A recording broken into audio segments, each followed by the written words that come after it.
What's up guys? I hope you are doing well. I am Veer. Welcome to Study Lover. Code देखिए कितनी शानदार है. It doesn't matter how many resources you have. If you don't know how to use them, it will never be enough. यहाँ पे देखिए ये picture जो दिखाई गई है, इस पिक्चर में बंदे के पास में इतनी सारी सीढ़ियां हैं, पर लेकिन फिर भी इसको नहीं पता है कैसे यूज करना है. सीढ़ी के ऊपर सीढ़ी डाल रखी है और ऊपर फिर भी दीवार को झांक के देख रहा है. तो ये शो करता है कि अगर ये एक सीधी सीढ़ी लगा लेता है यहाँ से, तो इतनी सारी सीढ़ी यूज करने की जरूरत ही नहीं थी. तो सीधा सा फंडा है यार, आपके पास में जितने रिसोर्सेज है, अगर आप जानते हैं कि उनको इफेक्टिवली कैसे यूज करना है, तो फिर आप बहुत ही आसानी से जो आप पाना चाहते हैं लाइफ में उसको पा लेंगे. क्यों? क्योंकि देखिए आपके पास में मोबाइल है, ठीक है ना. मोबाइल के इतने सारे यूज हैं, अगर आप मोबाइल को देखें प्रॉपर वे में यूज करने के, तो मोबाइल से आपकी आधी चीजें सेटल डाउन हो जाती हैं. जैसे कि फ़ोन करना किसी को, अलार्म लगाना, या फिर अपना इंटरनेट पे सर्फ करना, इंटरनेट पे सर्च करना, या फिर यूट्यूब पे वीडियोस देखना. तो ये सारे इसके अच्छे यूज़ हैं अगर आप इसको एक लिमिटेड वे में प्रॉपर वे में यूज़ करेंगे. पर लेकिन अगर आप इसको अलग वे में यूज़ करने लगेंगे, लगा पता चला 24 घंटे बैठ के गेम खेले जा रहे हैं, फ़ोन पे लग गए, फ्री रिचार्ज आज की डेट में जियो का है ही है, तो पूरे दिन कॉल पे लगे हुए हैं, पता नहीं किस-किस से बात कर रहे हैं. तो यार देखिए रिसोर्सेज़ आपके पास में है, आप उसको कितना इफेक्टिवली यूज़ करते हैं ये आपके ऊपर डिपेंड करता है. जितना इफेक्टिवली आप उसको जितनी जल्दी और एफिशिएंट वे में यूज करेंगे, उतना ही जल्दी जो आप पाना चाहते हैं लाइफ में उसको पा ले जाएंगे. तो हमेशा रिसोर्सेज का अच्छे से अच्छे और ऑप्टिमल यूज करने की कोशिश करें. कभी भी डाइवर्ट ना हो चीजों को लेके, और आपको पता होना चाहिए कि किस टाइम क्या करना चाहिए और कितने रिसोर्सेज को किस तरीके से यूज करना चाहिए. ओके. आज 20 अप्रैल है, तो देख लेते हैं. हमको पहले तो पीआई, पहले तो एडिटोरियल का डिस्कशन करना है, उसके बाद में पीआई भी करेंगे. तो देख लेते हैं. ये काफी अच्छे आर्टिकल है, आज काफी कुछ जानने को मिलेगा. ये वाला फर्स्ट आर्टिकल है मॉनसून फोरकास्ट से रिलेटेड है. आईएमडी जो इंडियन मेट्रोलॉजिकल डिपार्टमेंट है, उसने अभी मानसून फोरकास्ट किया था, हम लोगों ने देखा भी था. कल भी पीआईबी में हम लोगों ने देखा था. तो इस आर्टिकल को बहुत अच्छे से डिस्कस करेंगे, कई सारे कॉन्सेप्ट आप लोगों को जानने को मिलेंगे. तो थोड़ा डिटेल में आज इसके हम देखेंगे, ठीक है. ये वाला आर्टिकल एनपीए से रिलेटेड है, किस तरीके से नॉन परफॉर्मिंग जो एसेट्स बन जाता है, और इंडस्ट्री और अगर बैंकिंग के बीच में अगर कोई टसल आ जाता है, तो उसको किस तरीके से सॉर्ट आउट किया जा सकता है. मतलब अगर एक ने आदमी लोन देने वाला है बैंक जैसे, और लोन लेने वाली मान लो इंडस्ट्री, तो अगर ये एक दूसरे से मतलब खफा हो गए हैं कह सकते हैं, मतलब ये एक दूसरे से मतलब साथ नहीं दे रहे हैं. जैसे बैंक वालों ने लोन दे रखा है इनको, इन्होंने लोन ले रखा है, तो ये इनका लोन रिटर्न नहीं कर पा रहे हैं प्रॉपर वे में, तो कैसे इंटरमीडिएटरी इसको सॉर्ट आउट कर सकता है. काफी अच्छा आर्टिकल, अच्छे से देखेंगे. ये जो दोनों आर्टिकल हैं, ये यूके से रिलेटेड है. एक्चुअली हुआ क्या है, अभी यूके की जो प्राइम मिनिस्टर है, जो तेरेसा मेजी हैं, उन्होंने क्या किया है, अभी पहले यहाँ पे जो इलेक्शन होने वाले थे, आगे होने वाले थे अभी, ठीक है ना, तो उसको इलेक्शन को पहले कर दिया है. क्यों? क्योंकि अभी देखिए हम सबको पता है कि अभी क्या हुआ था. ये देखिए ब्रेक्जिट हुआ था अभी, ठीक है ना. तो जो यूके है वो कहाँ से निकला है, अभी यूरोपियन यूनियन जो कि कंप्लीट है इसमें से, तो इसमें से अभी निकला है वो बाहर. तो इसके बाहर निकलने की वजह से अभी उनका मानना है कि अगर यहाँ पे हम इलेक्शन करवा देते हैं, तो एक नई गवर्नमेंट निकल के आएगी जो कि एक प्रॉपर सपोर्ट में रहेगी, जो कि पब्लिक प्रॉपर सपोर्ट देगी उनको. तो एक पता रहेगा कि क्या तरीके से क्या डिसीजन लेना चाहिए. तो उसके बारे में कंप्लीट यहाँ पे डिस्कशन चल रहा है. इस इनसे पहले जो यहाँ पे प्राइम मिनिस्टर थे वो डेविड कैमरून जी थे. तो डेविड कैमरून जी जब से ब्रेक्जिट के, मतलब वो हमेशा सपोर्ट करते थे कि यूरोपियन यूनियन में रहूं.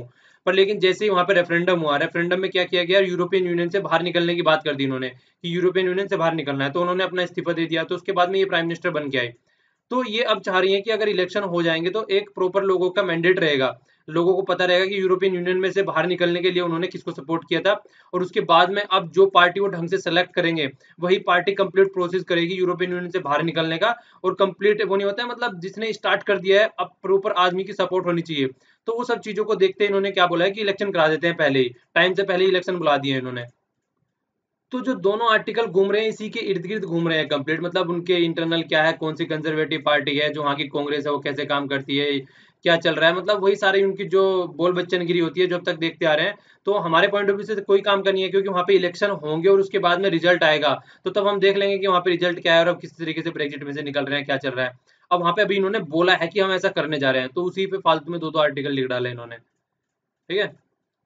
तो चलिए अब नेक्स्ट आर्टिकल देखते हैं. नेक्स्ट आर्टिकल ये ट्रम्प के बारे में है.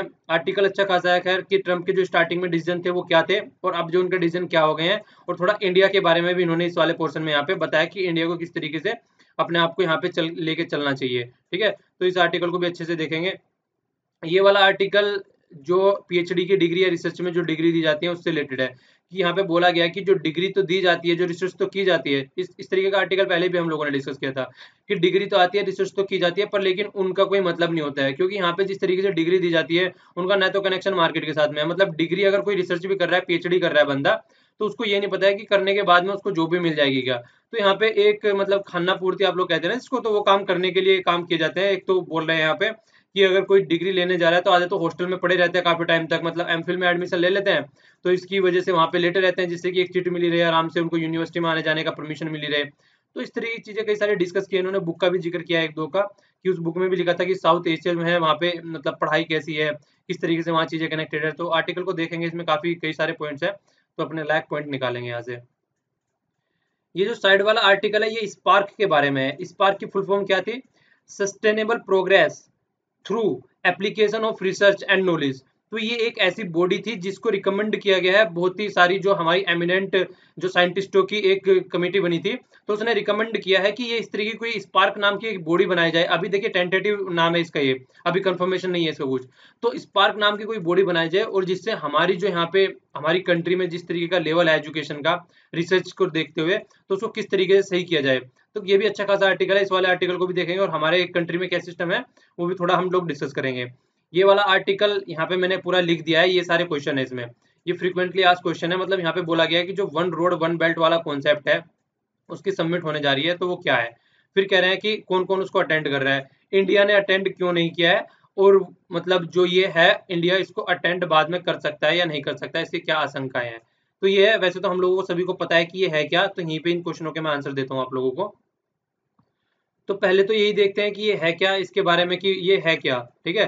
तो इसके बारे में हम लोगों ने कल भी देखा था, फिर से पिक्चर देख लेते हैं। देखिए ये है, ये इसको बनाने की बात चल रही है वन बेल्ट वन रोड की। तो एक तो यहाँ से ऊपर से होते हुए जा रही है, परसों मैंने आप लोगों को दूसरी पिक्चर दिखाई थी, वो भी दिखा देता हूँ एक बार।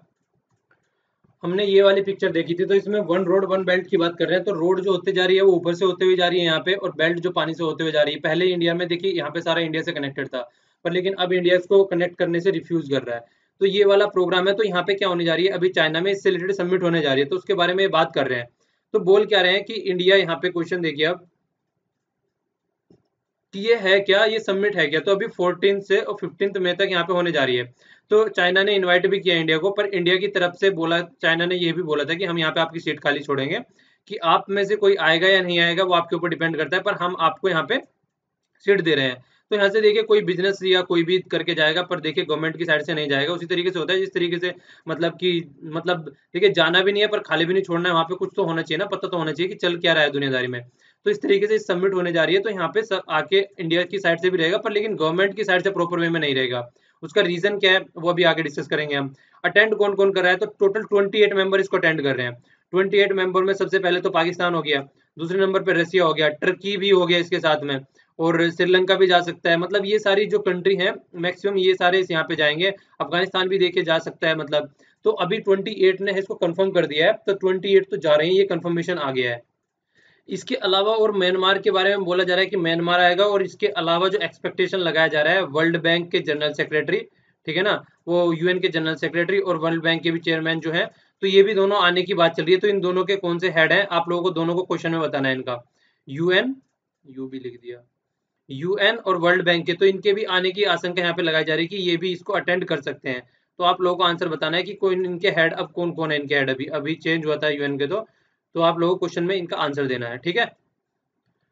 अब नेक्स्ट क्वेश्चन में ये कह रहा है कि इंडिया इसको रिफ्यूज क्यों कर रहा है, वाई इंडिया रिफ्यूजिंग अटेंड। तो इसको रिफ्यूज क्यों कर रहा है, तो रिफ्यूज इसलिए कर रहा है, रिफ्यूज कर रहा है इसकी वजह से, ये देखिए यहाँ से जा रहा है चाइना पाकिस्तान का जो इकोनॉमिक कॉरिडोर होते हुए जा रहा है, तो ये हमारे पोर्शन से होते हुए जा रहा है, हमारे जो जो पाक ने ऑक्युपाइड कर रखा है, तो वहां से होते हुए जा रहा है। अगर हम इसको अटेंड कर रहे हैं प्रॉपर वे में, हमारी गवर्नमेंट जाके इसको अटेंड कर रही है, तो सीधा सा मतलब क्या हो जाएगा, इसका सीधा सा मतलब ये हो जाएगा कि हमने इसको एक्सेप्ट कर लिया है कि ये वाला पोर्शन पाकिस्तान का है। तो इसलिए इंडिया जो है इसको अटेंड नहीं कर रहा है, जिससे कि हमारे गवर्नमेंट्स भी रखे रहे कि हमने इसको माना नहीं है, और सारी चीजें भी सेटल डाउन हो जाए। तो इंडिया इसलिए नहीं कर रहा है, जबकि चाइना ने बोला भी था कि एक यहाँ पे मतलब इंडिया बांग्लादेश म्यांमार और चाइना, इंडिया बांग्लादेश म्यांमार और चाइना, तो यहाँ पे मिला के एक पूरा मतलब कॉरिडोर टाइप का बना रहे हैं। तो चाइना ने बोला था कि ये तो पार्ट है ही है हमारे जो वन बेल्ट वन रोड का, तो ये तो कहीं ना कहीं उससे कनेक्ट हो ही जाता है। तो जब आप इसको यहाँ पे आ सकते हैं इसमें, तो फिर यहाँ पे आपको जो टोटल ये प्रोजेक्ट है कंप्लीट, तो उसमें आने में क्या प्रॉब्लम हो रही है। तो बहुत सारे कंसर्न थे, तो वो कई सारे हमारे राइटर भी और चाइना के राइटर भी सब इसको मतलब सपोर्ट कर रहे हैं कि इंडिया को ज्वाइन करना चाहिए, वरना इंडिया को जो है नेग्लेक्ट कर दिया जाएगा और खुद अपने ही एरिया में जहाँ पे मेन कंटेंटर है, अगर देखा जाए मतलब इस वाले एरिया में मेन पार्टी है इंडिया, इंडियन ओशन जो कि इनके नाम से ही जाना जाता है, तो वहीं पे इसको आइसोलेशन का सामना करना पड़ जाएगा, क्योंकि मैक्सिमम सारी कंट्री आसपास की और ज्वाइन कर रही हैं, जो छोटी बड़ी जितनी भी आसपास की कंट्री हैं सारी, और सब इस प्रोजेक्ट्स को ज्वाइन कर रही हैं, क्योंकि उनको बहुत सारा इंफ्रास्ट्रक्चर के से रिलेटेड फंड मिल रहा है, तो इसलिए उनको फायदा मिल रहा है बहुत ज्यादा। पर इंडिया इससे आउट ऑफ मतलब इंडिया इससे साइड में है, तो इंडिया को ज्वाइन कर लेना चाहिए, सजेशन काफी राइटर दे चुके हैं अब तक।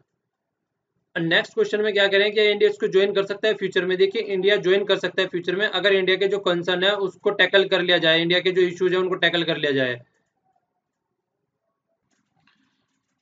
तो अगर हमारे कंसर्न सोल्व कर दिए जा रहे हैं, जिस तरीके से हम लोगों ने पहले भी एक आर्टिकल डिस्कस कर किया था, हम कई आर्टिकल इसके ऊपर डिस्कस कर चुके हैं पहले भी, ये आर्टिकल डिस्कस किया गया था, उसमें बोला गया था कि ये हमारा जो यहाँ से एरिया से होकर जा रहा है, इसको यहाँ से ना ले जाके अगर ये थोड़ा सा इसको दूसरी साइड से टर्न कर दे यहाँ से, ये हम लोगों ने डिस्कस किया था कि अगर ये इसको यहाँ से ना ले जाके अगर हल्का सा इसको अफगानिस्तान से होते हुए निकाल के भी तो ले जा सकते हैं, एक तो इसका एरिया बढ़ जाएगा, वो फायदा हो जाएगा, और ऊपर से इंडिया का इशू भी सोल्व हो जाएगा। तो ये भी कई चीजें थी, तो और भी छोटे छोटे कई पॉइंट डिस्कस किए थे कि आगे फ्यूचर में किसको किस तरीके से ज्वाइन कर सकता है, तो कई सारे इस तरीके से इश्यूज थे, और सारी जितनी कंट्री अफगानिस्तान हो गया या फिर ईरान हो गया, और भी सारी कंट्रियां वो चाह रही है कि इंडिया इसको ज्वाइन कर ले, क्योंकि देखिए इंडिया हमेशा जो बात करता है एक लिबरल कंट्री है और दूसरों के फेवर के साथ में बात करता है, ऐसा नहीं कि अपने अपने बारे में सोचता है। चाइना को सब जानते हैं कि चाइना की फितरत कैसी है, तो सब चाह रहे हैं कि इंडिया भी इसको किसी न किसी तरीके से ज्वाइन कर ले, पर इंडिया का कंसर्न भी अपनी जगह सही है। तो देखिए अगर इसका कंसर्न सॉर्ट आउट किया जाता है, या एक मतलब बात बोली जाती है कि ये ऐसा कुछ नहीं है, इससे कनेक्ट नहीं है, तो इंडिया इसको ज्वाइन कर सकता है फ्यूचर में, ऐसी बात नहीं है कि इंडिया इसको ज्वाइन नहीं करेगा। ठीक है ना, तो चांसेस हैं, देखिए आगे क्या होता है वो तो टाइम बताएगा, बस ओनली एक मतलब एक्सपेक्टेशन लगाई जा सकती है कि ये हो सकता है और ये नहीं हो सकता है। आइए अब ये वाला आर्टिकल देखते हैं, काफी अच्छा आर्टिकल है ये, मानसून के फोरकास्ट से रिलेटेड है, जैसे मानसून का फोरकास्ट अभी कर दिया गया है इंडियन मेट्रोलॉजिकल डिपार्टमेंट के द्वारा, तो उसी से कनेक्टेड ये आर्टिकल यहाँ पे आया हुआ है। कल भी हम लोगों ने क्या क्या चीजें देखी थी, एक बार रिविजन कर लेते हैं। देखिए ये चीजें हमने कल पीआईबी वाली न्यूज में ये वाली चीजें देखी थी, यहाँ पे क्या बोला गया था, मैंने आप लोगों से मिनिस्ट्री भी पूछा था, तो याद आ रहा है फिर से, या फिर से रिवीजन करना है आप लोगों को? चलिए रिवीजन हो जाएगा, फिर से कर लीजिए, इंपॉर्टेंट टॉपिक है, ठीक है। तो ये यहाँ पे हुआ था, हालांकि मैंने दूसरी वीडियो में आंसर भी बता दिए थे इसके, फिर भी एक बार लिख दीजिएगा आप लोगों को फिर से, देखिए ये चीजें कंफ्यूजन का डालने वाली होती है, तो कम से कम कंफ्यूजन नहीं रहेगा आप लोगों को फिर। तो जो मानसून का फोरकास्ट किया गया वो बोला गया कि 96% के लगभग अब की बार रहेगा, जो लॉन्ग पीरियड एवरेज की बात करते हैं, जो पीछे से अब तक नापा जाता है। तो दो चीजें हमने डिस्कस करी थी, जो मेन पॉइंट थे वो ये थे, एक तो ये वाला कि जो मॉनसून को काउंट करने का जो नापने के तरीके हैं वो दो तरीके बोले थे यहाँ पे इन्होंने। एक तो देखिए जो सीजनल मतलब एक तरीके से रेनफॉल कैसी हो रही है, या एटमॉस्फेयर कैसा है यहाँ पे, ओशन की कंडीशन कैसी है, टेम्परेचर कैसा है ओशन का, एक तो उसके तरीके से मानते हैं, जिसको एक साइंटिफिक अप्रोच भी बोला जाता है इसको, ठीक है ना, ये साइंटिफिक अप्रोच बोला जाता है इसको, ये होता है monsoon mission coupled forecasting system बोलते हैं इसको, ये इसका नाम है। और दूसरा क्या होता है कि देखिए एवरेज निकाल लेते हैं, पूछ ले बहुत लंबे टाइम से क्या क्या मौसम चल रहा है, किस तरीके से मानसून आ रही है, तो उसके बेस पे निकाल लेते हैं, और उसके बेस पे बोल देते हैं कि लगभग इतना रहेगा, और प्लस माइनस 5-7% की एरर बोल देते हैं कि इतना होगा, या इतने इससे ऊपर नीचे इतना हो सकता है। तो इसको बोलते हैं forecast based on the operational statics, जो पुराने स्टैटिकल्स पड़े हुए हैं, जो पुराने डेटा पड़े हुए हैं उससे रिलेटेड, ठीक है ना, इनसेम्बर फोरकास्टिंग सिस्टम, तो इसको ये वाला बोलते हैं SEFS। तो ये दोनों सिस्टम है, ये मैंने बोला था कि पूछे जा सकते हैं कि कौन कौन से तरीके से, तो एक में तो अपना नॉर्मल साइंटिफिक अप्रोच से निकालते हैं, टेम्परेचर वगैरह देखते हैं, या करंट वगैरह किस तरीके चल रही है, जो कोल्ड वार्म करंट होती है जो हम लोगों ने डिस्कस करी थी, तो उसके बेस पे निकालते हैं, और दूसरा क्या बोलते हैं एवरेज निकाल लेते हैं। तो ये नॉर्मल सिस्टम था जो हम लोगों ने पीआईबी के थ्रू डिस्कस किया था, कि पीआईबी में दे रखा था। और एडमंड हिलेरी के बारे में भी हम लोगों ने डिस्कस किया था, कि ये मानसून के फाउंडर आप लोग बोल सकते हैं, इन्होंने बताया था कि मानसून किस तरीके से आती है, एक पैटर्न इन्होंने फाइंड किया था इंडियन मानसून से रिलेटेड। ओके, आइए अब आगे देखते हैं। तो ये वाला देखिए मानसून का फोरकास्ट होता है, अभी क्या हुआ है कि 2 साल से आप लोग बोल सकते हैं, एक तो 2016 से और 2017 से मानसून का लेवल अच्छा खासा आ रहा है, ठीक है ना। तो ये देखिए यहाँ पे मानसून का, पर लेकिन अगर 2014 और 15 की बात करें तो एक सूखे टाइप की कंडीशन बन गई थी, तो उन 2 सालों के कंपेयर में जो अब ये नेक्स्ट 2 ईयर आने वाले हैं, तो ये बहुत ही अच्छी खबर सोचने को मिल रही है, सुनने को मिल रही है कि एक अच्छे लेवल में मानसून रहेगी। और अगर अच्छे लेवल में मानसून रहती है, तो यार मानसून एक इतनी इंपॉर्टेंट चीज है इंडिया के लिए, कि ये बहुत ही प्रोडक्टिव और बहुत ही इफेक्टिव चीज है अगर ये प्रॉपर वे में इंडिया में रहती है। क्यों? क्योंकि देखिए इंडिया की जो मैक्सिमम इकोनॉमी है वो एक मतलब आप लोग बोल सकते हैं कि हम एग्रीकल्चर के ऊपर, हमारी बहुत ह्यूज पॉपुलेशन डिपेंड करती है, 50% से ज्यादा पॉपुलेशन जो हमारी है वो एग्रीकल्चर के ऊपर डिपेंड करती है। और एग्रीकल्चर के लिए अगर इरिगेशन की बात करें, तो इरिगेशन के पॉइंट ऑफ व्यू से हमारे यहाँ पे इतने इफेक्टिव सिस्टम नहीं है जिस तरीके से कंप्लीटली जो एग्रीकल्चर है मैक्सिमम एरिया में, तो हमारी मानसून के ऊपर डिपेंड करती है किस तरीके से मानसून आएगी, तो उसके बेस पे हमारी इरिगेशन फैसिलिटी होती है हमारी कंट्री में। तो मानसून अच्छी रहने से देखिए फायदे क्या क्या होते हैं, फायदे इन्होंने यहाँ पे गिनाए हैं। पहला तो सबसे पहला फायदा ये बताया कि इकोनॉमी बहुत अच्छी रहेगी, ठीक है ना, और इकोलॉजिकली भी फायदेमंद रहेंगी। तो जो ग्रोथ अभी लगभग 2 सालों से जो ग्रोथ की कंडीशन चल रही थी 14 और 15 में आप लोग बोल सकते हैं, तो वो कहीं ना कहीं अब खत्म हो जाएगी, ठीक है। दूसरा क्या करेगा, एग्रीकल्चर से रिलेटेड, एग्रीकल्चर में आएगा, इरीगेशन के प्रोजेक्ट चलेंगे अच्छे से, मतलब इरीगेशन की फैसिलिटी होगी, तो वो सारी चीजें रहेगी। एक रिजर्वायर मतलब लेवल भी अच्छा बढ़ेगा, ठीक है ना, वाटर टेबल बोलते हैं, वो भी अच्छे लेवल पे जाएगी, तो वो भी चीजें अच्छी होंगी। और सर दूसरी बात है, हाइड्रो पावर जनरेशन भी अच्छा होगा, जितनी अच्छा पानी होगा, आप लोगों ने देखा होगा आजकल अगर हरिद्वार आसपास के एरिया में कोई रहता है, तो वहां पे आप लोगों ने देखा होगा कि जो गंगा है, जो पहले जितने लेवल पे बढ़ती थी, आज के डेट में काफी एरिया में सूखी सूखी मिलती है। तो खासकर नदियां जो है हमारी, वो भी एक अच्छे लेवल पे चलेंगी। और रिड्यूस, ये देखिए सबसे इंपॉर्टेंट चीज, हम लोग कितने सारे कॉन्फ्लिक्ट देख चुके हैं, जैसे कावेरी का हो गया, और भी कई सारे हम लोगों ने देखे हैं, कितने सारे स्टेटों के बीच में कॉन्फ्लिक्ट चल रहे हैं, रिवर वाटर डिस्प्यूट चल रहे हैं, तो वो भी कहीं ना कहीं सेटल डाउन हो गए। क्योंकि सबसे बड़ी प्रॉब्लम क्या रहती है, पानी की रहती है। ऊपर वाला स्टेट बोलता है कि तूने मुझे पानी नहीं दिया, नीचे वाला बोलता है कि यार पानी दे दे, थोड़ा काम अच्छे से नहीं चल रहा है। तो कॉन्फ्लिक्ट दूर हो जाएगा जब अच्छे लेवल का पानी रहेगा, जब एक प्रॉपर एक ऑप्टिमम लेवल पे पानी दोनों को मिलेगा तो। और 2014-15 में जो कंडीशन रही है, उसके चलते हुए बहुत ही अच्छी एक एक्सपेंसिव वाटर मैनेजमेंट इनिशिएटिव किया गया था, लॉन्च किया गया था। अब उसका भी देखिए एक तरीके से देखा जाएगा कितना इसमें फायदा है, मतलब कितना ये इफेक्टिव है जो आपने लॉन्च किया है। तो स्टेट और सेंटर दोनों को आप देखना, जो वाटर हार्नेस से रिलेटेड है, या फिर वाटर देखिए एक तरीके से आप बोल सकते हैं, वो नहीं बोलते हैं कि वाटर को रिजर्व कर लेना, छतों के ऊपर भी हम मतलब ढलाव में लगाते हैं जिस तरीके से कि यहाँ से पानी होके नीचे उसमें कुएं वगैरह में चला जाए। आज के डेट में देखिए यहाँ तक बोला गया है, अगर कोई भी आदमी नए मकान बना रहा है, ठीक है, तो वाटर रिजर्व का सिस्टम रखना चाहिए अपने नीचे, मकान के अंडरग्राउंड वाला फ्लोर जो होना चाहिए, वहां पे आदमी को वाटर रिजर्व रखना चाहिए। उससे क्या होता है, या तो उससे मतलब जब भी उसके पास में पानी नहीं है, जैसे अपना गाड़ी साफ करनी है, या फिर अपना जो पीछे बगीचे लगा रखे होते हैं घर में, उनमें पानी देना है, तो इस तरीके के काम आराम से कर सकता है, ठीक है। और देखिए दो चीज आज की डेट में कंपलसरी मानी जाती है, मतलब अगर लगानी भी चाहिए, अगर जिस तरीके की क्लाइमेट चेंज की सिचुएशन हो रही है, एक तो छतों पे सोलर पैनल सिस्टम और अंडरग्राउंड वाटर सिस्टम। तो ये दोनों बहुत ही आज की डेट में गवर्नमेंट भी बहुत बोलती है, खासकर गवर्नमेंट बिल्डिंग में, तो आज की डेट में जितनी भी नई बिल्डिंग बनाई जा रही है, इन दोनों चीजों को बहुत ही ज्यादा इंप्लीमेंट करने के लिए फोर्स भी किया जाता है। और ये मतलब सोसाइटी में भी जो नए मकान बन रहे हैं, उनके लिए बोला जाता है कि इन दोनों चीजों को इंप्लीमेंट करो, जिससे कि जो ड्रोथ वाली कंडीशन रहती है, तो उसमें से निकला जा सके, और जो लाइट रहती है आराम से आप लोगों को लाइट भी मिलती रहे। तो ये दोनों काफी मतलब डिजायरेबल और optimal optimal utilization of the resources आप इन दोनों को बोल सकते हैं। तो मैंने जो दो मॉडल आप लोगों को बताए थे अभी, एक तो हो गया नॉर्मल वाला, जिसमें पिछले पिछले 10-15 सालों का एवरेज निकाल लेते हैं कि मानसून का ये पैटर्न रहा है, और उसके बेस पे क्या करते हैं, फिर फोरकास्ट कर देते हैं कि अब की बार ये रहेगा। दूसरा जो यूज किया जा रहा है वो डायनामिक मॉडल यूज किया जा रहा है, जैसे मैंने बताया था आप लोगों को, टेम्परेचर क्या रहेगा, करंट क्या रहेगा, वो सारी सिचुएशन देखी जाएगी। तो उनमें से एल नीनो भी एक कॉन्सेप्ट है, जो कल भी हम लोगों ने डिस्कस किया था। तो एल नीनो क्या रहेगा और इंडियन ओशियन डाइपोल क्या रहेगा, तो ये दोनों भी एक डायनामिक कॉन्सेप्ट है, जिसकी वजह से हम लोग पता लगा सकते हैं कि मतलब मानसून कैसा रहेगा। ये भी एक कॉन्सेप्ट है जो कि काफी हद तक यूज किए जाते हैं, ठीक है। तो अब देखिए चीजें देखते हैं कि ये एलनीनो और लेनिनो होनी क्या है, ठीक है ना। ये एलनीनो क्या होती है एक बार देख लेते हैं।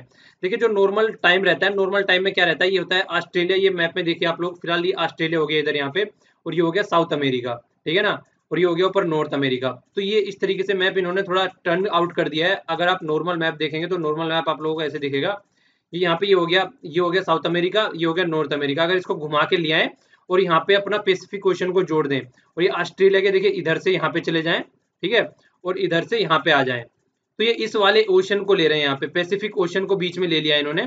तो पैसिफिक यहाँ पे ऑस्ट्रेलिया हो गया, तो ऑस्ट्रेलिया यहाँ पे हो गया, और साउथ अमेरिका यहाँ पे हो गया। तो अब आप मैप देखिए, अब आप लोगों को चीजें समझ में आएंगी।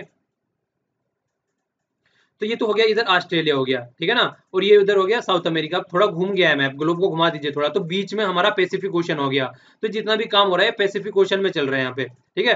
तो पैसिफिक ओशन में सारा काम चल रहा है। तो पैसिफिक ओशन में अगर नॉर्मल कंडीशन हम देखें, यहाँ पे नॉर्मल कंडीशन की बात चल रही है, जो विंड की डायरेक्शन होती है वो ऐसे चलती है, ठीक है ना, विंड की डायरेक्शन ऐसे चलती है। और जो वार्म वाटर होता है यहाँ पे, वार्म वाटर यहाँ पे ऑस्ट्रेलिया की साइड में होता है, ऑस्ट्रेलिया की साइड में वार्म वाटर होता है, ये याद रखना है आप लोगों को, ठीक है। तो ऑस्ट्रेलिया की साइड में वार्म वाटर होगा, तो इससे फायदा रहता है हम लोगों को। नॉर्मल कंडीशन होती है तो हमारे यहाँ पे मानसून अच्छा रहता है। क्यों अच्छा रहता है, एक बार देखिए यहाँ पे, जब यहाँ पे वार्म वाटर होगा तो ये वाला पोर्शन वार्म वाटर का रहेगा ना, तो जब ये यहाँ पे वार्म वाटर रहेगा तो कहीं ना कहीं मतलब इस वाले एरिया में, जब ये पैसिफिक हो गया यहाँ पे, तो यहाँ पे अगर इस वाले पोर्शन में वार्म वाटर रहेगा तो वार्म वाटर का मतलब क्या होता है?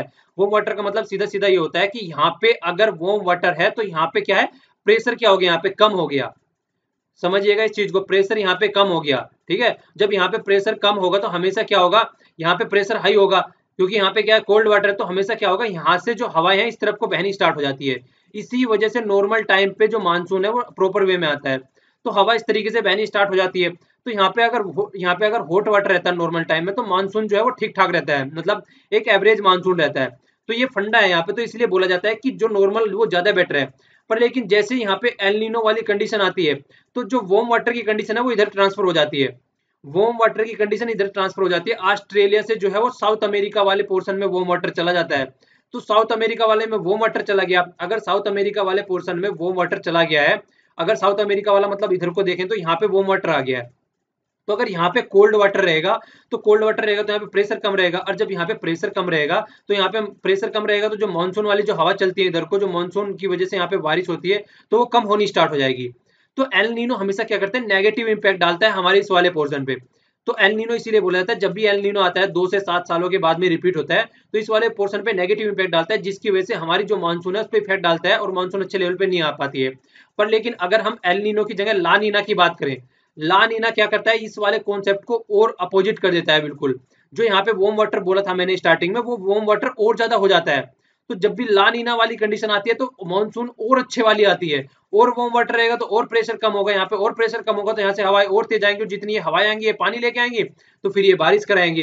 कैसे बारिश कराती है, इस तरीके से, ये देखिए यहाँ पे पैटर्न दे रखा है, ये हवा इस तरीके से चलती है, जैसे जैसे हवा इस तरीके से चलती है तो 1 जून के अप्रोक्सीमेशन में लगाया जाता है इंडिया में मानसून आने की आशंका रहती है, 5 जून में यहाँ पे पहुंच जाता है, 10 जून में यहाँ पे, तो ऐसे यहाँ से नीचे वाले पोर्शन से होते हुए आता है ऐसे, तो इस तरीके से पहुंचता चला जाता है। तो जितनी ज्यादा ला नीना वाले पोर्शन में क्या होता है, टेम्परेचर यहाँ पे बहुत ज्यादा हो जाता है, इसीलिए आजकल आप देख रहे होंगे, मतलब यहाँ पे नॉर्थ वाले एरिया में जो रह रहे हैं, खासकर दिल्ली वाले एरिया में, तो गर्मी बहुत ज्यादा पड़ रही है, तो गर्मी बहुत ज्यादा पड़ रही है, तो ये अच्छी आशंका लगाई जा रही है कि अब की बार मानसून अच्छी रहेगी, इसलिए फोरकास्ट किया गया है।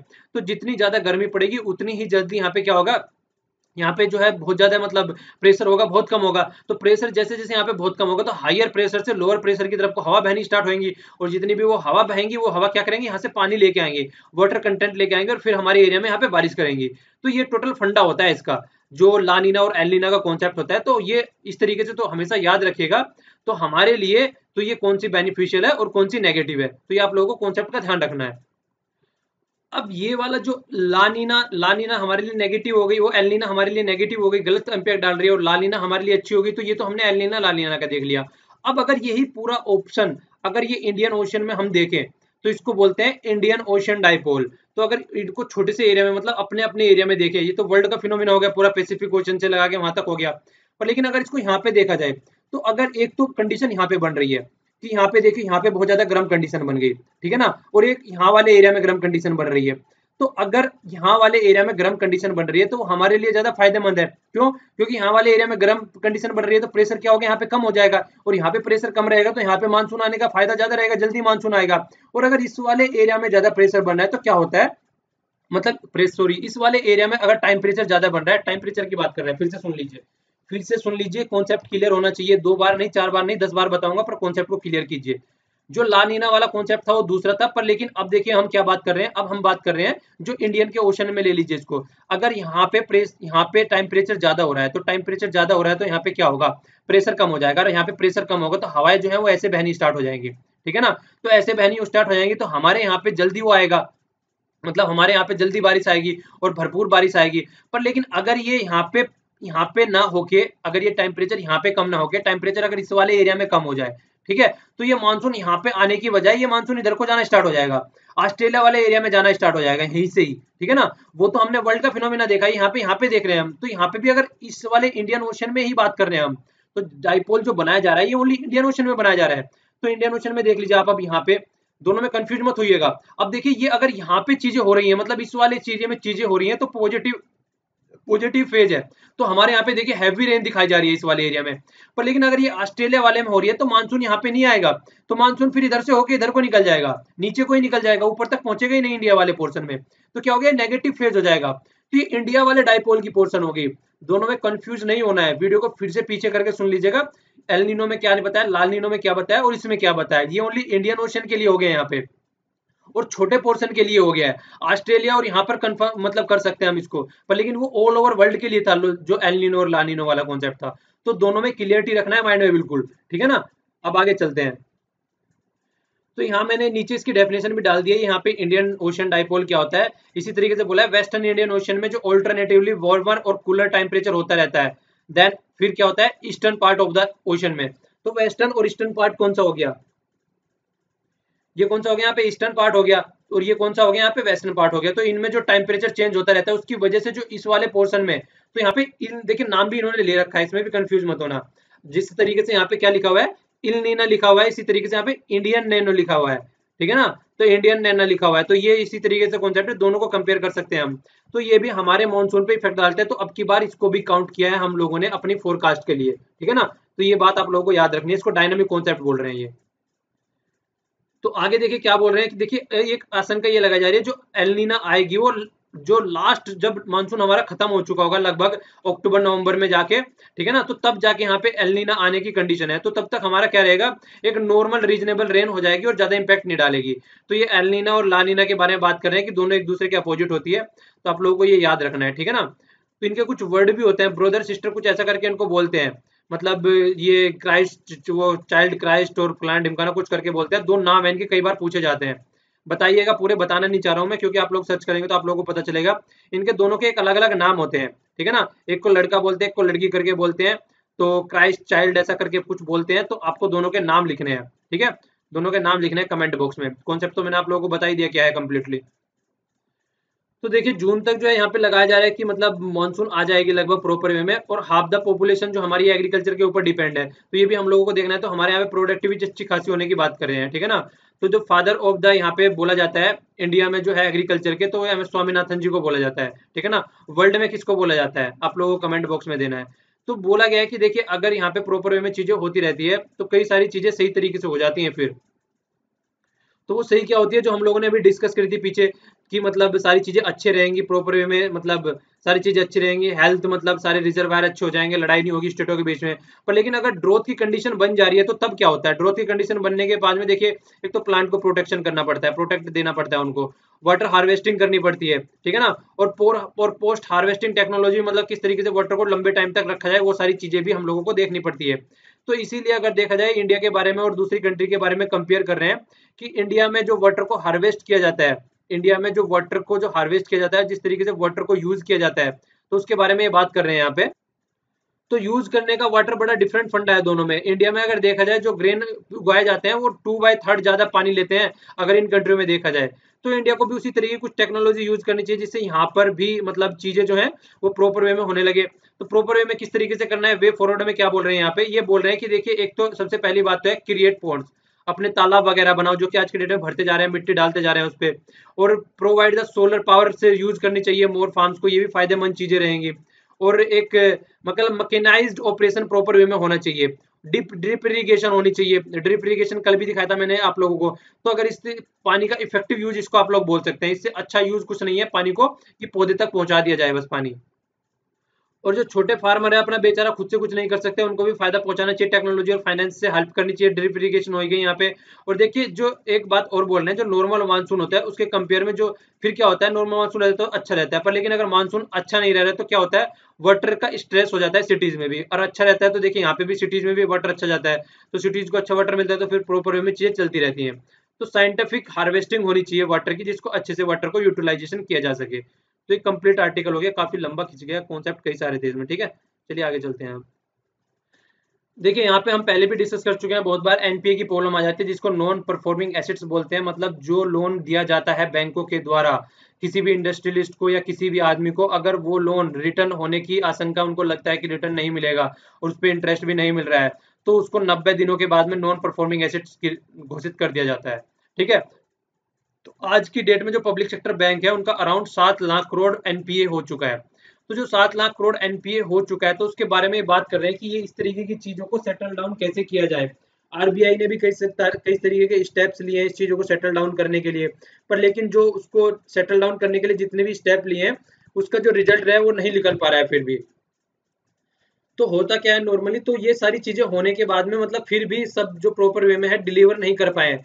तो कॉर्पोरेट डेप्ट रिस्ट्रक्चरिंग स्कीम भी चलाई है कई सारी, इनको रिकवर करने के लिए बहुत सारी स्कीम चलाई है, 4-5 स्कीम चलाई है हमने। इकोनॉमिक सर्वे के लेक्चर में पूरा इसके ऊपर डिटेल में एक्सप्लेनेशन दिया गया था उस टाइम पे। तो ये कई सारे टूल इन्होंने यूज किए हैं कि किस तरीके से पैसे को रिकवर किया जाए।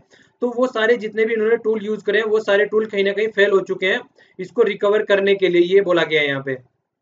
देखिए नॉर्मली इसको एक बार देख लेते हैं, ये कई बार आ भी चुका है। ट्विन बैलेंस शीट प्रॉब्लम होती है। ट्विन बैलेंस शीट प्रॉब्लम क्या होती है? ये ट्विन बैलेंस शीट प्रॉब्लम ये होती है, एक साइड में बैंक है दूसरी साइड में कॉर्पोरेट है। तो क्या करते हैं, बैंक लेते हैं कॉर्पोरेट से पैसा और उस फिर से किसी को इंफ्रास्ट्रक्चर प्रोजेक्ट में इसको लगा देते हैं।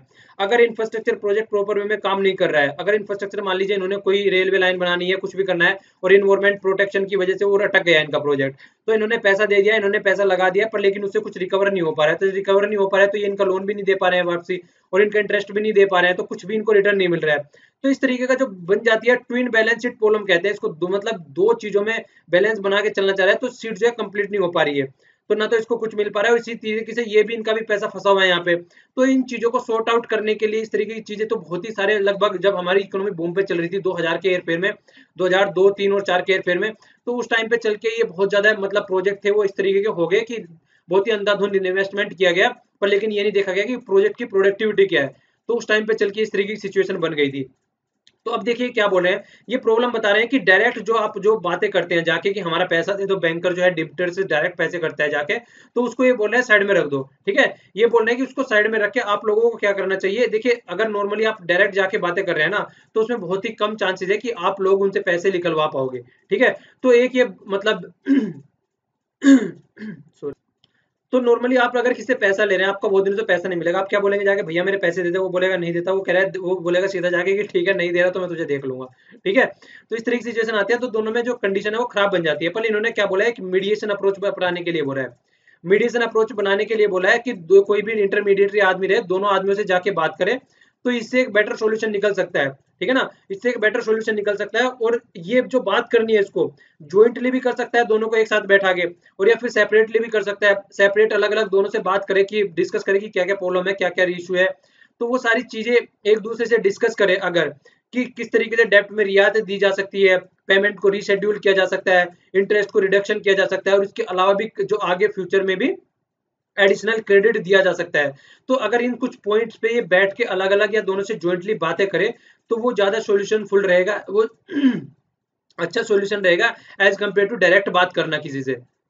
तो यहाँ पे फिर वही बात रिपीट करें, फेस टू फेस अगर बात कर रहे हैं तो वो एक अच्छी अपॉर्चुनिटी है, अच्छी अपॉर्चुनिटी है चीजों को सेटल करने की। पर लेकिन अगर सेपरेट मीटिंग करा के उनसे बात की जा रही है एक दूसरे से प्रॉपर वे में, तो आप इस तरीके से देख सकते हैं, जैसे लोकपाल अदालत हम लोगों ने डिस्कस की थी। लोकपाल में क्या था, लोकपाल में ये था, ये ए पार्टी हो गई, ये बी पार्टी हो गई, तो ए और बी पार्टी दोनों अगर जब सहमत है किसी चीज के, तो मतलब दोनों की लड़ाई हो रखी है, किसी मान लीजिए खेत को लेके हो रखी है, तो ये दोनों फिर सहमत हो गए हम दोनों बात करने के लिए तैयार है। तो जब दोनों बात करने के लिए तैयार है, तो अगर कुछ भी रिजल्ट आएगा तो इस तरीके का आएगा कि दोनों को फायदा हो, तो दोनों को फायदा हो तो इस तरीके का रिजल्ट निकल के आएगा। तो इस तरीके की बात ये बोल रहे हैं, और ये बोल रहे हैं कि हमारी जो मीडिएशन वाला पाथ है, हमारी लेजिस्लेटिव मतलब हमारी बोथ लेजिस्लेटिव और हमारी जुडिशरी दोनों भी एक तरीके इसको देखा जाए तो एक तरीके से दोनों इसको फॉलो करती हैं। मतलब लेजिस्लेटिव देखिए, हमारी जुडिशरी में भी लोक अदालत का कॉन्सेप्ट है। ठीक है ना, तो इसी तरीके से इसको एक्सेप्ट किया गया है दोनों तरीके से, तो इसको ऐसा नहीं है कि इसको एक्सेप्ट नहीं किया जा सकता। तो ये एक अच्छी चीज है, तो इसको इंप्लीमेंट कर सकते हैं। ठीक है, तो दोनों की बातें कर रहे हैं यहाँ पे, लेजिस्लेटिव और कोर्ट दोनों आज की डेट में इसको यूज कर रहे हैं। तो देखिए सबसे बड़ी बात क्या रहती है, अगर इस तरीके से हम इसको यूज कर रहे हैं, तो एग्रीमेंट जो है वो इन्फोर्सेबल हो जाता है आराम से, मतलब एक तरीके से विदाउट डिफिकल्टी सॉर्ट आउट किया जा सकता है, क्योंकि इंटरमीडिएशन वाला काम होता है। ठीक है, तो आरबीआई को क्या करना चाहिए, इंटरमीडिएटरी पैनल सेट करने चाहिए, जिसमें बैंकर हो, अकाउंटेंट्स हो और एक्सपीरियंस मीडिएटर हो, जो कि इन चीजों को सेटल डाउन कर सके, जिस तरीके से पंचायत रहती है गाँव में। तो इस तरीके से ये बोल रहे हैं कि इसका एक रिक्वायर्ड इंस्टीट्यूशनल फ्रेमवर्क बनाना चाहिए, और उसमें ट्रस्ट रहेगी, क्रेडिबिलिटी रहेगी, तो उस तरीके से एक उस तरीके से फोकस करके चलना चाहिए।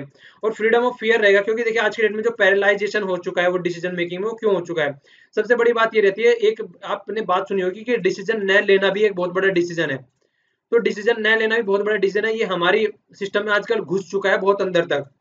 हमारे जो यहाँ पे आप लोग बोल सकते हैं जो ब्यूरोक्रेट्स है, या हमारे जितने भी नौकर हैं, नौकर साई जिनको बोलते हैं, मतलब जो हमारे आईएएस और आईपीएस वगैरह हैं, और या कोई भी किसी भी फील्ड में अच्छी पोजीशन पे ग्रेड ऑफिशियल है, तो वो क्या करता है, डिसीजन नहीं लेता है, क्योंकि उसको पता है अगर डिसीजन ले लिया तो कुछ ना कुछ प्रॉब्लम होगी, कुछ ना कुछ प्रॉब्लम होगी, कल को इंक्वायरी बैठेगी तो मैं भी जेल में जाऊंगा। तो इसलिए डिसीजन ही नहीं ले रहा है, तो पेंडिंग में पड़ी रहती है चीजें। तो बाद में क्या होता है, फिर सीबीआई और पुलिस के चक्कर में पड़ जाती है, वो सब चीजों को तो वो सब चीजें भी इस प्रोसेस के थ्रू अगर हम लोग जा रहे हैं तो वो सब चीजें भी सेटल डाउन की जा सकती हैं। तो जो इंटरमीडिएटरी बॉडी होनी चाहिए बहुत ही एक प्रॉपर वे में बनानी चाहिए, ठीक है ना, बॉडी जो प्रॉपर वे में बनानी चाहिए, वो उसका जो हेड होना चाहिए, तो वो एशेलोन, एशेलोन बोलते हैं नेता या लीडर बोल सकते हैं, या तो कोई जुडिशरी का हो या आरबीआई का या पब्लिक सेक्टर का कोई एक प्रॉपर इस तरीके का आदमी होना चाहिए, ठीक है ना। और मल्टी टायर बॉडी होनी चाहिए, क्योंकि नंबर ऑफ केसेस जो है वो इंक्रीज होंगे, तो फिर उसको प्रॉपर वे में हैंडल करने के लिए एक अच्छे लेवल की बॉडी होनी चाहिए। ऐसा नहीं है कि बीच में चल के फिर ये भी इनको हैंडल नहीं कर पा रहे हैं। तो इसी तरीके से एक प्रॉपर बॉडी होनी चाहिए और फिर उसको सेटल डाउन कर सके मैटर को, ठीक है ना, और दोनों का फायदा हो सके, तो काइंड ऑफ चीजें वो अप्रोच इस तरीके की उनको लेके चलनी चाहिए, ठीक है। तो ये कुछ चीजें थी, ये इसके इसके रिलेटेड कुछ चीजें थी, तो एक सेटलमेंट हो जाए दोनों का और दोनों को प्रॉब्लम भी ना रहे। और देखिए कोई भी चीज कंप्लीट नहीं होती है, हर एक चीज में कुछ ना कुछ रिस्क रहता है, हर एक चीज में कुछ ना कुछ प्रॉब्लम रहती है। तो ये एक अच्छी अप्रोच हो सकती है अगर इसको प्रॉपर वे में इंप्लीमेंट करके चला जाए और प्रॉपर वे में इसको देखा जाए तो, ठीक है। ये आर्टिकल जल्दी जल्दी देख लेते हैं, सारी पुरानी चीजें हैं। गेजिंग, गेजिंग मतलब माप रहे हैं, डोनाल्ड ट्रंप का इफेक्ट है जो उसको माप रहे हैं यहाँ पे। तो देखिए डोनाल्ड ट्रंप जी जो करते आ रहे हैं, सबसे पहली बात क्या है, तो अगर रिसेंट देखा जाए, जो डोनाल्ड ट्रंप का रशिया पे अटैक, रशिया बोल रहा हूँ, रशिया पे करेगा तो बर्बाद हो जाएगा बहुत बुरी कंडीशन हो जाएगी। देखिए अगर डोनाल्ड ट्रंप का देखा जाए, जो सीरिया पे इन्होंने अटैक किया है, ठीक है ना, तो डोनाल्ड ट्रंप का एकदम जो इनकी फॉरेन पॉलिसी का जो इन्होंने कैंपेन में बोला था, उसका जस्ट रिवर्स स्टेप है ये, ठीक है, जो इन्होंने बोला था। तो फिर से रीरोट बात कर रहे हैं इन्होंने, कि फिर से फॉरेन पॉलिसी फिर से लिख दी है, जो इन्होंने अपने कैंपेन के दौरान बोली थी, मैं ये करूंगा, ये वो करूंगा। तो इन्होंने बोला क्या था, देखिए उस टाइम पे क्या बोला था, आज की डेट में इन्होंने मतलब कैंपेन करते हुए कुछ चीजें प्रॉमिस की थी, कि बैन कर दूंगा मुस्लिम पे, ठीक है ना, कि मेरी कंट्री में कोई भी मुस्लिम इंसान नहीं आएगा। बहुत सारे 7-8 कंट्री के नाम लिए थे इन्होंने, ये वो बोला था। ओबामा का जो एरा चल रहा था क्लाइमेट चेंज से रिलेटेड, उसने बोला था उसको हटा दूंगा आते ही। विड्रॉ कर लेंगे ट्रांस पैसिफिक पार्टनरशिप से, जो कि मैं पहले भी डिस्कस कर चुका हूँ। फिर क्या करेंगे, जो मैक्सिको है, मैक्सिको जो कंट्री है, मैप में देख लीजिए, ये हो गया मैक्सिको।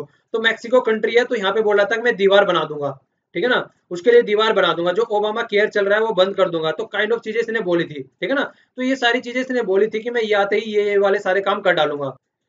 लेकिन हुआ क्या, हुआ असलियत में हुआ क्या, कि हर एक जो इन्होंने डिसीजन लिया था, एक तो कोर्ट ने टांग अड़ा दी, और जो कांग्रेस है वहां भी और जो मीडिया है वहां भी, तो सबने मिलके इनकी वाट लगा दी प्रॉपर वे में। तो देखिए, एक तो रीसेटिंग द रशिया के साथ में रिलेशन की बात चल रही थी फिर, ठीक है ना, जिसके लिए इनको क्रिटिसाइज किया गया बहुत ज्यादा। उसके बाद फिर चाइना को बोला इन्होंने, मतलब चाइना के लिए जो इनके थॉट थे, जो चाइना की थॉट लाइन थी, चाइना को बोला जा रहा था कि ये करेंसी डिवेल्युएटर है, मल्टी मतलब करेंसी को डिवेल्युएट कर देते हैं, प्रॉब्लम क्रिएट करते हैं, वो सारी चीजें। और ऊपर से नेटो को इन्होंने बोला था नेटो यूज करने लायक नहीं रही है, नेटो को साइड में कर दीजिए। तो इस पे भी इनके सारे स्टेप्स बदल चुके हैं। तो रशिया को फिर इन्होंने अभी ये तीनों पॉइंट आगे ये प्रूफ करेंगे कि कैसे बदल चुके हैं। आगे आगे देखिए, अभी आगे आगे क्या हुआ है, इनके जो यूएस के जो सेक्रेटरी थे, अभी मार्च की बात है, और जो डिफेंस सेक्रेटरी थे और जो स्टेट सेक्रेटरी थे, तो दोनों ने उन्होंने क्या बोला है, क्रिटिसाइज किया है रशिया को, जो यूक्रेन और अफगानिस्तान में आजकल रशिया के जो स्टेप्स ले रहे हैं। तो जो उसको कभी क्रिटिसाइज नहीं कर रहे थे, रशिया को क्रिटिसाइज करना स्टार्ट कर दिया। एक पॉलिसी तो ये चेंज हो गई। दूसरी क्या चेंज हुई है, अभी जिंगपिंग के साथ में 7 अप्रैल को मिलके आ रहे हैं। तो 7 अप्रैल को मिलके आ रहे हैं, तो इन्होंने बोला कि हमारे दोनों के आउटस्टैंडिंग रिलेशन है, और जो हमारा डेफिसिट है, जो हमारा जो ट्रेड का डेफिसिट चल रहा है, जो फायदा है चाइना को आज की डेट में, तो ट्रेड का डेफिसिट दोनों के बीच में $350 बिलियन का चल रहा है। तो इन्होंने बोला है कि आने वाले 100 दिनों में हम इसको शॉर्ट डाउन कर लेंगे, पर लेकिन कंडीशन क्या है, कंडीशन ये है कि नॉर्थ कोरिया को टैकल करने में चाइना हमारी हेल्प करेगा, ठीक है। तो ये सारी चीजें जो इन्होंने अपोज में बोली थी कि मैं ये कर दूंगा वो कर दूंगा, जो कैंपेन के दौरान में बोली थी, फिर से उनसे सब चीजों से नाट चुके हैं, ठीक है। तो ये सारी चीजें इस तरीके से दिख रही हैं। पर अब यहाँ पे आगे जो सीरिया में इन्होंने स्टेप्स लिया, तो जो यूएन ने स्पॉन्सर जो स्कीम चलाई थी सीरिया का डायलॉग सोल्व करने के लिए, अब वो कोलैप्स होता दिख रहा है। वो दिख रहा है कि अब वो सॉर्ट आउट नहीं हो पाएगा। तो ये भी यहाँ पे आशंका जताई जा रही है। अब इंडिया के लिए क्या बोल रहे हैं, इंडिया के लिए क्या बोल रहे हैं, देखिए इंडिया के लिए क्या है, एक तो सबसे बड़ी बात ये इन्होंने आते ही क्या बोला है, अभी इनके जो ऑफिशियल है उन्होंने बोला है कि हम इंटरमीडिएटरी का काम करने की कोशिश करेंगे दोनों के बीच में, इंडिया और पाकिस्तान के। जबकि जो पहले वाले ओबामा जी का स्टैंड क्या था कि आप दोनों को जो करना है अपने आप सॉर्ट आउट करो, हमारा कोई मतलब नहीं है बीच में। तो इनका ये वाला स्टेप एकदम चेंज हो गया, जिससे हम लोगों को बहुत ज्यादा प्रॉब्लम है, क्योंकि ये हमारा बायलेटरल इशू है, हम नहीं चाहते कि कोई बीच में आए, ये हमारी गवर्नमेंट का स्टेप्स है। और दूसरी साइड में क्या कर रहे हैं, दूसरी साइड में पाकिस्तान को, एक साइड में तो क्या पाकिस्तान को क्या कर रहे हैं, जो डिफेंस के लिए पैसा देते हैं, पेन कहाँ गया यार, ये गुम हो जाता है, डिफेंस के लिए जो पैसा देते हैं, तो वो क्या कर रहे हैं, देखिए वो इन्होंने बढ़ा दिया है। जो डिफेंस और सिविलियन के लिए डेप्थ देते हैं पाकिस्तान को, तो वो इन्होंने बढ़ा दिया है।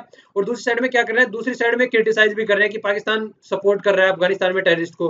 तो ये दोगली अप्रोच अपनानी स्टार्ट कर दिया इन्होंने फिर से, जो ये पहले अपनाया करते थे, तो फिर से उसी स्टेप्स में आते हुए जा रहे हैं।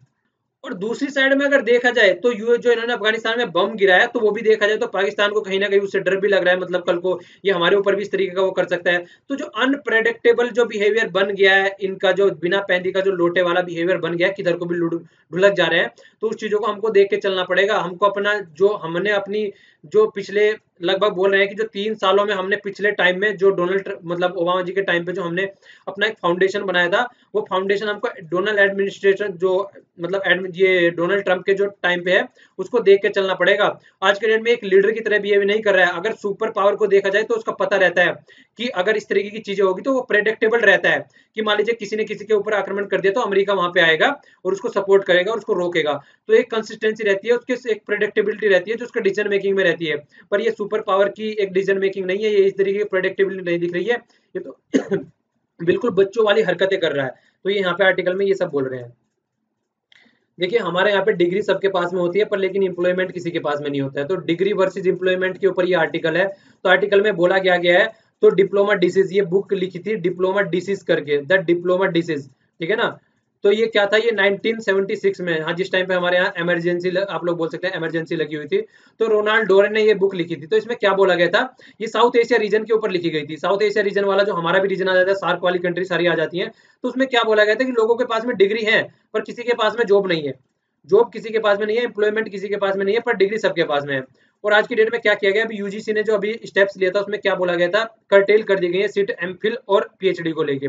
तो उसके ऊपर भी ये थोड़ी बातें कर रहे हैं कि अगर देखा जाए प्रॉपर वे में, तो रिसर्च का और उसका कोई प्रॉपर एक प्रॉपर मतलब बन के नहीं चल रहा है। अगर कोई ले भी ले रहा है, तो अगर कोई रिसर्च कर भी रहा है तो साइड में टेंशन चलती रहती है, पता नहीं यार जॉब मिलेगी या नहीं मिलेगी, तो बहुत से ड्रॉप आउट कर देते हैं उसको, उस प्लान को अपने को।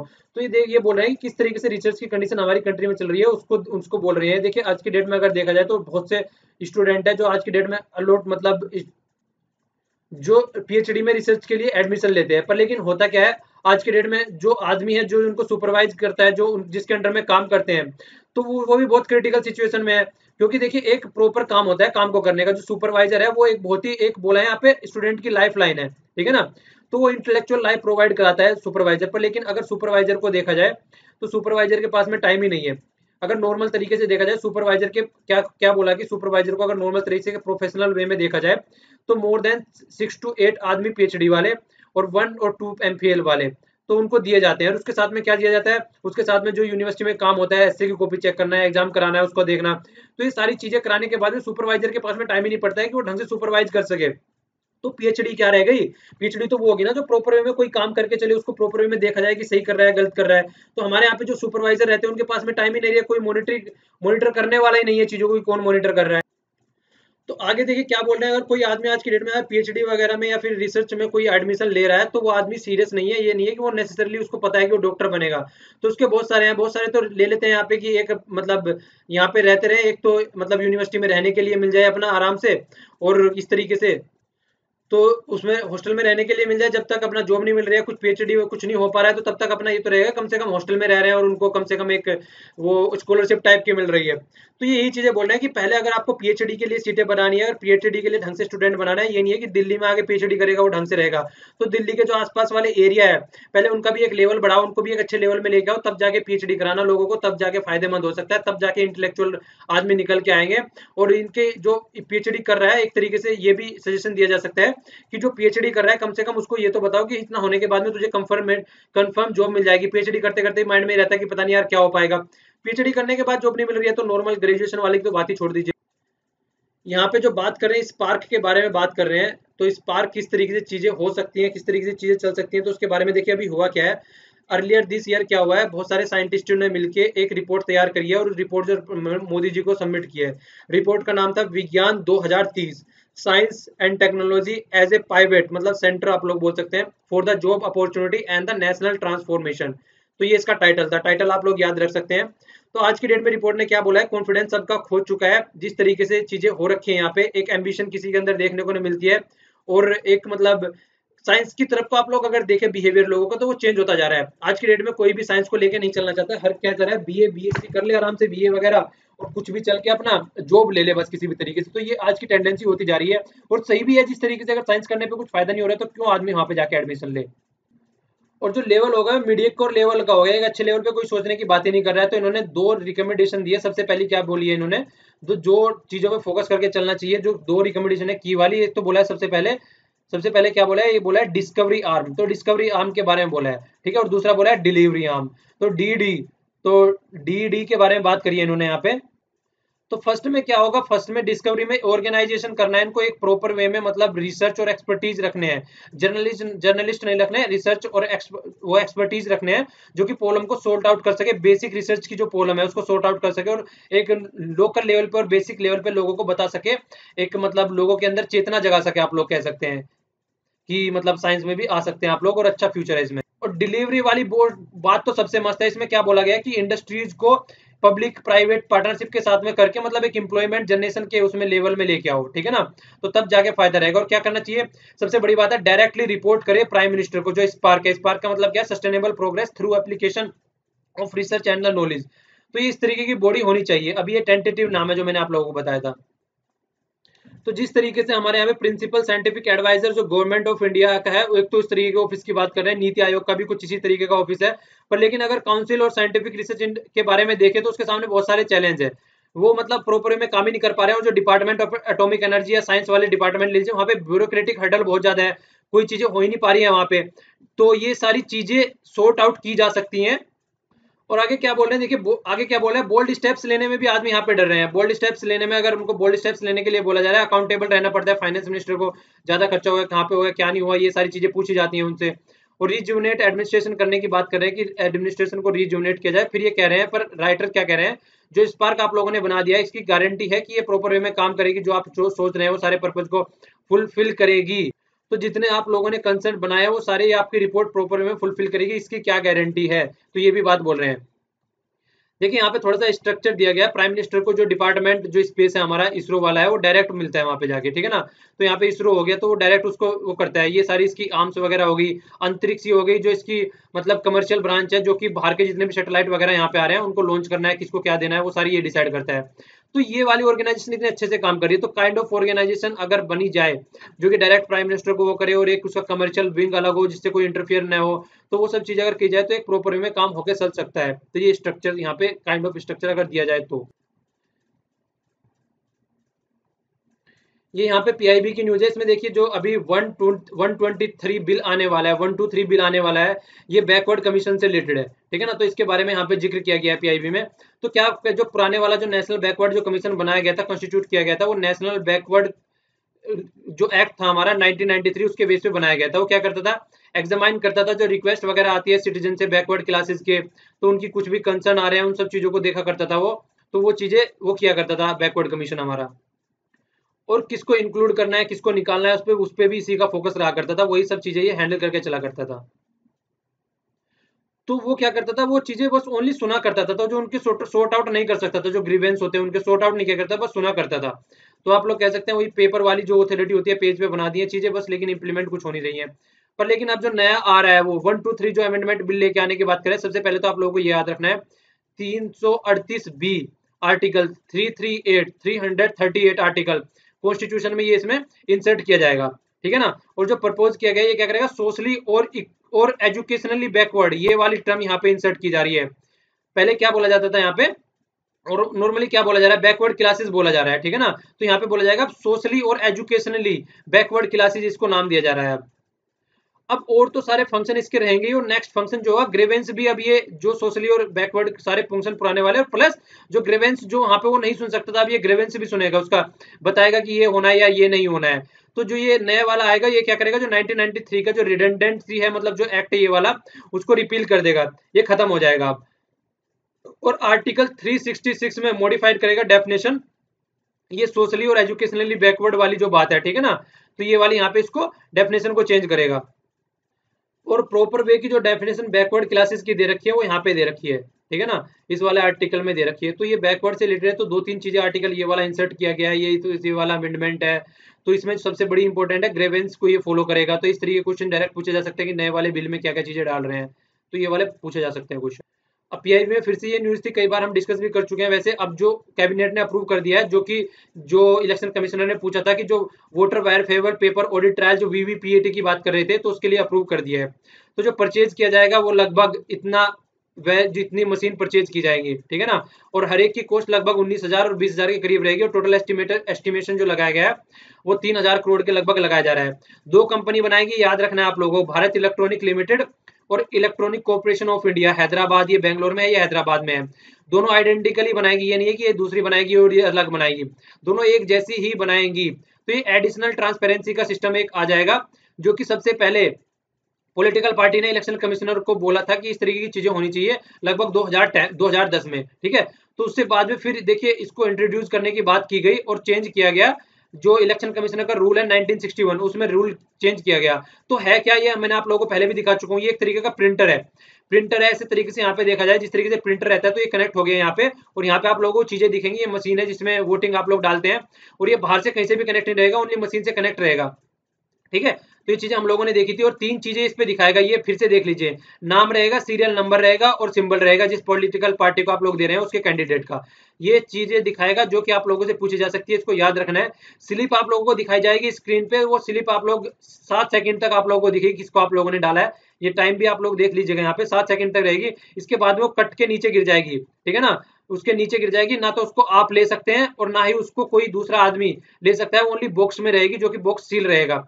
सुब्रमण्यम शिवामन जी के जो 2013 में इनके द्वारा बहुत ही ज्यादा काम किए गए, पिल दायर की गई सुप्रीम कोर्ट में, तो उसके सुप्रीम कोर्ट ने फिर डिसीजन आया, उसके बेस पे ये सारी चीजें निकल के आ रही है। ये है सुब्रमण्यम स्वामी जी, तो इनका भी आप लोग नाम याद रख सकते हैं। पहले जो सिस्टम था वो इस तरीके का था, वीवीपीएटी के पहले सिस्टम, मतलब जो पहले, इससे पहले ये सिस्टम था जिसको बैलेट पेपर बोलते हैं। सिंबल रहता था, नाम वगैरह रहते थे, उसमें मोहर वगैरह मारा करते थे, सीरियल नंबर जो यहाँ पे है, तो सीरियल नंबर, सिंबल और नाम जो यहाँ पे रहता था वही वहां पे रहेगा। तो वो चीजें आप लोगों को याद रखनी है, ओके। तो आज के लिए इतना ही। देखिए जो जिसमें क्वेश्चन वगैरह पूछे गए हैं, 1-2 हालांकि कमी पूछे हैं मैंने, नेक्स्ट वाली वीडियो में आप लोगों को क्वेश्चन के आंसर मिल जाएंगे, पीडीएफ दोनों आप लोगों को यहाँ पे मिल जाएंगे। और आइए नेक्स्ट वाली वीडियो में मिलते हैं फिर अप्रोक्सीमेट 10 साढ़े 10 बजे तक। तब तक आप इंजॉय कीजिए इस वीडियो को। Thanks a lot for listening. जय हिंद।